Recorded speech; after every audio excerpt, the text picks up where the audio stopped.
ચૂંટણી પૂરી થઈ છે, 5 રાજ્યોમાં ચૂંટણી હતી, એક્ઝિટ પોલ આવ્યા છે. સૌથી વધારે રસ બધાને જ પશ્ચિમ બંગાળનું ચિત્ર જાણવા અને જોવામાં છે.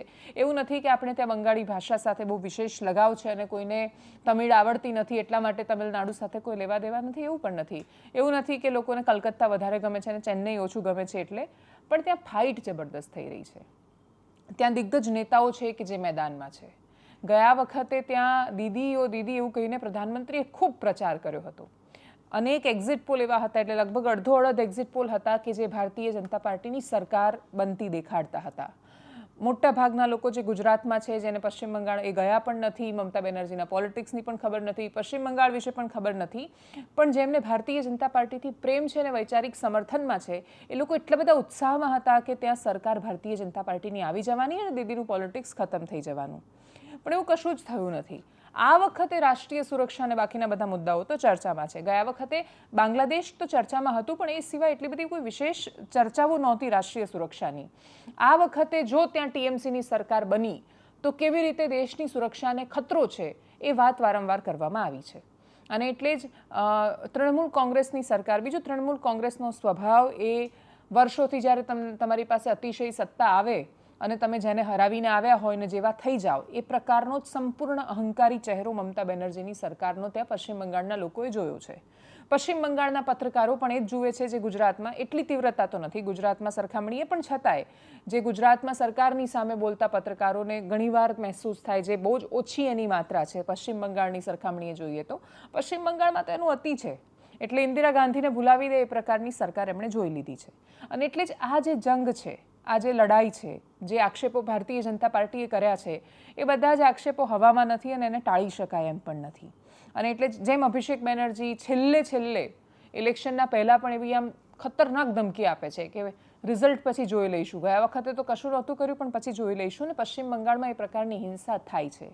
ત્યાં ચૂંટણી પૂરી થાય ને એના પછી જો તમે ન જીતો તો ટીએમસીના કાર્યકર્તા અને નેતા જીવવાનું તમારું ખતમ કરી નાખે, એ પ્રકારની સ્થિતિ ત્યાં થતી હોય છે. અને છેલ્લે તમારે કંટાળીને પાછું ટીએમસીમાં જવું પડે. નેતાઓ ત્યાં વેચાઈ જાય, સરેન્ડર થઈ જાય, ડરની રાજનીતિ, એ બધી જ રાજનીતિ ત્યાંની વાસ્તવિકતા છે. એટલી જ કડવી વાસ્તવિકતા ગુજરાતમાં શામદામ દંડ ભેદનો પ્રયોગ કરીને જે 700 જેટલી બેઠકો બિનહરીફ થઈ એ પણ છે. પણ આ બધામાં જેને જે લાગતું હોય એને કડવું લાગે એ પણ એ સ્થિતિ છે. એની વચ્ચે બંગાળમાં સરકાર બદલાશે કે કેમ? એક્ઝિટ પોલ ગયા વખતે, એક્ઝિટ પોલની બહુ વિશ્વસનીયતા નથી, પણ છતાંય જે હું રેકોર્ડ કરી રહી છું ત્યાં સુધીમાં જેટલા એક્ઝિટ પોલ આવ્યા, 6 જેટલા એક્ઝિટ પોલ આવ્યા પશ્ચિમ બંગાળના, અને એમાં 6 માંથી 5 એક્ઝિટ પોલ ત્યાં ભારતીય જનતા પાર્ટીની બહુમતીથી સરકાર બનતા બતાવી રહ્યા છે. પોલ ઓફ પોલ એટલે જેટલા પોલ આવે એ બધાની સરેરાશ કાઢીએ તો ભારતીય જનતા પાર્ટી પશ્ચિમ બંગાળમાં 250 સુધીની બેઠક મેળવી શકે છે. 294 કુલ બેઠકો છે. 150થી 175 બેઠક સાથે ભારતીય જનતા પાર્ટીની સરકાર એક્ઝિટ પોલ પ્રમાણે બની રહી છે. ટીએમસીની સરકાર 134, ટીએમસીની સરકાર નથી બની રહી, ટીએમસી વિપક્ષમાં આવી શકે છે એવી સંભાવના છે, પણ સાવ ખતમ થતી નથી બતાવી રહ્યા. 134 જેટલી બેઠકો તૃણમૂલ કોંગ્રેસની આવે એવી સંભાવનાઓ એક્ઝિટ પોલ પ્રમાણે છે. આસામમાં સ્વાભાવિક રીતે ભારતીય જનતા પાર્ટીની સરકાર બનતી દેખાઈ રહી છે. કેરળમાં બદલાવ દેખાઈ રહ્યો છે. કેરળમાં પિનરાઈ વિજયન લેફ્ટની એમ પણ એકમાત્ર સરકાર બચી છે. તો લેફ્ટની સરકાર હવે લેફ્ટનું શાસન જો કેરળમાં પણ ન હોય તો પછી બીજે ક્યાંય લેફ્ટનું અસ્તિત્વ રહેવાનું નથી. અને એટલે જ કેરળમાં 140ની આજુબાજુની બેઠકો સાથે યુડીએફની કોંગ્રેસ સાથેના ગઠબંધનની સરકાર બનતી દેખાઈ રહી છે. પણ સૌથી મોટા સમાચાર કેરળમાં એ છે કે ત્યાં ભારતીય જનતા પાર્ટીનો પ્રવેશ થઈ શકે છે, ખાતું ખુલી શકે છે. એટલે 0 થી 3ની આજુબાજુ ભારતીય જનતા પાર્ટીની બેઠકો આવી શકે છે એવી સંભાવનાઓ વ્યક્ત કરાઈ છે. અને એટલે જ કેરળમાં એમનું ખાતું ખુલવું પણ બહુ જ મોટી ઘટના છે. કેરળમાં ભાજપનું ખાતું ખુલવું એ ગુજરાતમાં આપનું ખાતું ખુલ્યું છે 2022માં, એના કરતાં એ બહુ મોટી વિરાટ ઘટના છે. પ્રયત્ન ખૂબ કરવામાં આવ્યો છે, જોઈએ શું થાય છે. તમિલનાડુમાં એનડીટીવીના પ્રમાણે એઆઈએડીએમકેની સરકાર બનશે, રિપબ્લિક પ્રમાણે ડીએમકેની સરકાર યથાવત રહેશે. એટલે હજી જેટલા એક્ઝિટ પોલ આવ્યા છે એ બધા 50% છે. કોઈ કહે છે ડીએમકે, કોઈ કહે છે એઆઈએડીએમકે. ભારતીય જનતા પાર્ટીનું જેની સાથે ગઠબંધન છે એ પ્રમાણે ટીવીકે ત્યાં જે એક્ટર છે વિજય, એની પાર્ટી એમણે બનાવી છે, એની શરૂઆત થશે. ત્યાં થોડી બેઠકો આવશે, સ્વાભાવિક રીતે સરકાર નથી બની રહી. પોંડિચેરીમાં બંને સ્થાનિક પક્ષો છે અને એટલે જ આ ચૂંટણીમાં સૌથી વધારે નજર જે પશ્ચિમ બંગાળ પર રહેવાની છે એને લઈને દાવા ખૂબ કરવામાં આવ્યા છે. એનો વોટિંગ પર્સન્ટેજ બહુ જ મહત્વનો છે. એટલે બહુ જ બધા લોકો આમ મોઢામાં આંગળા નાખી ગયા જ્યારે ખબર પડી કે ઓહો 92% વોટિંગ થયું. આટલું બમ્પર રેકોર્ડ બ્રેક વોટિંગ થઈ રહ્યું છે. ગયા વખતે પણ 82% આજુબાજુ વોટિંગ હતું. હકીકત એ છે કે SIR થયું છે અને SIR થયા પછી બહુ જ બધા મતદારો નીકળી ગયા છે યાદીમાંથી અને એના પ્રમાણે એ પર્સન્ટેજ નક્કી થવાના છે. હવે જ્યારે તમે કુલ મતદાતાઓની સંખ્યા જોશો કે જેણે વોટ આપ્યો તો એ 92% વોટિંગ હોવા છતાં 82% વખતે જેટલા વોટર હતા એના કરતાં પહેલાં જે પહેલો ફેઝ હતો એમાં તો ઓછા હતા. બીજા તબક્કાના મતદાનનો એ ડેટા આવવાનો બાકી છે. વોટિંગ બમ્પર થયું છે. મહિલાઓની લાઈનો જોવા મળી, વૃદ્ધો કતારોમાં જોવા મળ્યા, પણ છતાંય કશું જ કહી શકાય એમ નથી કેમ કે એ પશ્ચિમ બંગાળ છે. જે લોકો એક્ઝિટ પોલ કરે છે એમાંથી ઘણા બધા લોકો એવું કહી રહ્યા હતા. એટલે પ્રદીપ મિશ્રા જે એક્સિસ માય ઇન્ડિયાનો ઓપિનિયન પોલ એક્ઝિટ પોલ આપતા હોય છે એમનું કહેવું હતું કે અમે લોકોને મળી રહ્યા છીએ તો 10માંથી 5 માણસો બોલવા જ તૈયાર નથી કે એ કઈ બાજુ કયા મુદ્દા પર શેના પર વોટ આપીને જઈ રહ્યા છે. હવે જો ત્યાં કોઈ એવું કહે કે અમે મહિલાઓની અસ્મિતા માટે વોટ આપીએ છીએ તો એ ન કરી શકાય કેમ કે ત્યાં સૌથી મોટું વિમેન પોલિટિક્સ છે અને એ વિમેન પોલિટિક્સનું સૌથી મોટું કાર્ડ મમતા બેનર્જીની પાસે હતું અત્યાર સુધી. હવે આ વખતે માત્ર પશ્ચિમ બંગાળના ઇલેક્શનના કારણે જ વિમેન રિઝર્વેશન બિલનો આખી જે પ્રક્રિયા થઈ જો કોઈ ખુલ્લી આંખે જોવા માંગે, જો કોઈ ખુલ્લા મગજે એને જોવા માંગે તો એને સમજાય એવું છે, સ્પષ્ટ સમજાય એવું છે કે આ કોઈ વિમેન રિઝર્વેશન બિલ માટે કે માત્ર ડિલિમિટેશનનો સવાલ નહોતો, એનો ટાઈમિંગ બહુ જ મહત્વનો હતો. ત્યારે જ શું કામ તો કે પશ્ચિમ બંગાળની ચૂંટણી હતી. પશ્ચિમ બંગાળનો બહુ જ મોટો મતદાર એવો છે, મહિલાઓ નક્કી કરે છે ત્યાં કોણ જીતશે. હવે મમતા બેનર્જીની સરકારમાં એ પોતે CM અને બાકીના એમની પાસે અનેક એટલે ત્યાં સયાની ઘોષ કે પછી મહુઆ મોઇત્રા કે નુસરત જા કે બહુ જ બધા એવા ચહેરાઓ છે કે જે તમને દેખાશે જે સ્ટાર પ્રચારક છે, TMCના ચહેરાઓ છે.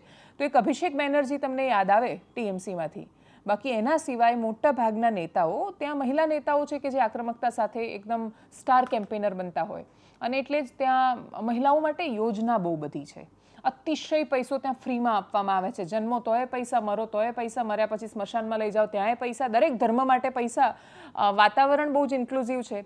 ત્યાં એટલું મોટું ડિવાઈડ નથી મોટાભાગના શહેરી વિસ્તારોમાં. અંગ્રેજોના સમયની વિરાસત એમને એમ પણ વારસામાં મળેલી છે બહુ બધી. ખર્ચો બહુ જ ઓછો છે એટલે 10 રૂપિયામાં ત્યાં ઝાલમુરી મળી જાય. ગુજરાતમાં 10 રૂપિયામાં પાણીપુરી પણ 3 મળે અમદાવાદમાં. એટલે જીવન સ્તર, લોકોની પદ્ધતિ બધું જ બહુ અલગ છે. સૌથી મોટી વાત રહી સંગઠનની તો TMC સંગઠનમાં ગુજરાતમાં જેમ ભાજપ છે એમ ત્યાં પશ્ચિમ બંગાળમાં તૃણમૂલ કોંગ્રેસ છે અને એટલે જ આ ચૂંટણી બહુ રસપ્રદ રહી છે. ભારતીય જનતા પાર્ટી એડી ચોટીનું સંપૂર્ણ જોર લગાવી દીધું છે. જો આ વખતે ભારતીય જનતા પાર્ટી ત્યાં સરકારમાં નથી આવી શકતી તો કદાચ એમના માટે ત્યાં કમબેક કરવું ફરી એકવાર એ બહુ જ અઘરું રહેવાનું છે. પણ આ વખતે જે તીવ્રતાથી ચૂંટણીનો પ્રચાર થયો છે, જે જોર લગાડવામાં આવ્યું છે, જે પ્રયત્નો થયા છે, આકાશ પાતાળ જે રીતે ભાજપે એક કર્યા છે, વિપક્ષોએ ચૂંટણી કેવી રીતે લડાય એ કદાચ ભાજપ પાસેથી શીખવું જોઈએ. પણ બીજું એક પરિબળ એ પણ છે કે એમની પાસે સત્તા છે, સરકાર છે, કેન્દ્રમાં એમની સરકાર છે અને એટલે જ એટલું જોરે લગાડી શકે છે. વિપક્ષો એટલું જોર નથી લગાડી શકતા, સ્વાભાવિક રીતે એમની પાસે સરકાર નથી એટલે. અને જ્યારે અતિશય બહુમતીવાળી સરકાર હતી ત્યારે એમણે શું કર્યું છે એનો પણ બહુ લાંબો ઇતિહાસ છે. તો આ સ્થિતિમાં હવે ભારતીય જનતા પાર્ટી શું પરિણામ લાવે છે?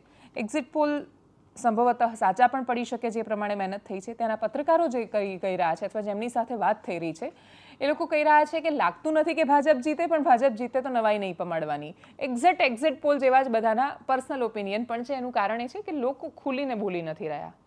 તમે જેટલા પણ ઇન્ટરવ્યૂઝ પણ ઇવન જોશો જ્યારે કતારમાં ઉભેલા માણસોનો આખા દિવસ દરમિયાન ત્યારે પણ એ જ સ્થિતિ છે કે સાંભળીને સમજાતું નથી કે આ કયા પક્ષ બાજુ જઈ રહ્યા છે. વોકલ નથી મતદાર અને એટલા જ માટે આ સ્થિતિ છે. ખુલીને નથી દેખાતું કે કોણ જીતી રહ્યું છે.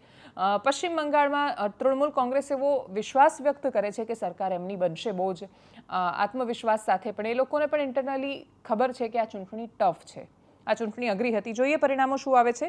તમિલનાડુના પરિણામો પર પણ નજર રહેશે કેમ કે ભારતીય જનતા પાર્ટીએ લોકસભામાં અતિશય મહેનત કરી હતી.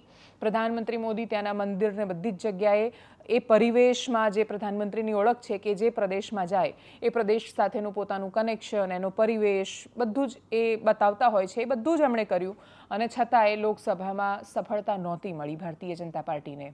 કે અન્નમલાઈએ બહુ જ અદ્ભુત રીતે કામ કર્યું હતું. એ તમિલનાડુ ભારતીય જનતા પાર્ટીના એ વખતે અધ્યક્ષ હતા, IPS અધિકારી રહી ચૂક્યા છે, નોકરી છોડીને રાજનીતિમાં આવ્યા હતા, પણ સફળતા એમને નહોતી મળી. આ વખતના પરિણામો પર નજર રહેશે, પ્રતિક્રિયાઓ પર નજર કરીએ.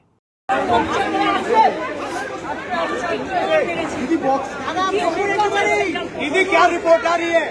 पूरे बंगाल से क्या रिपोर्ट है आपके पास? आस्ते आस्ते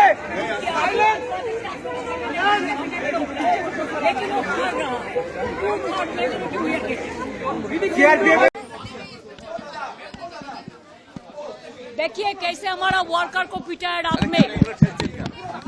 officer in-charge Vijayganj police station भांगोर।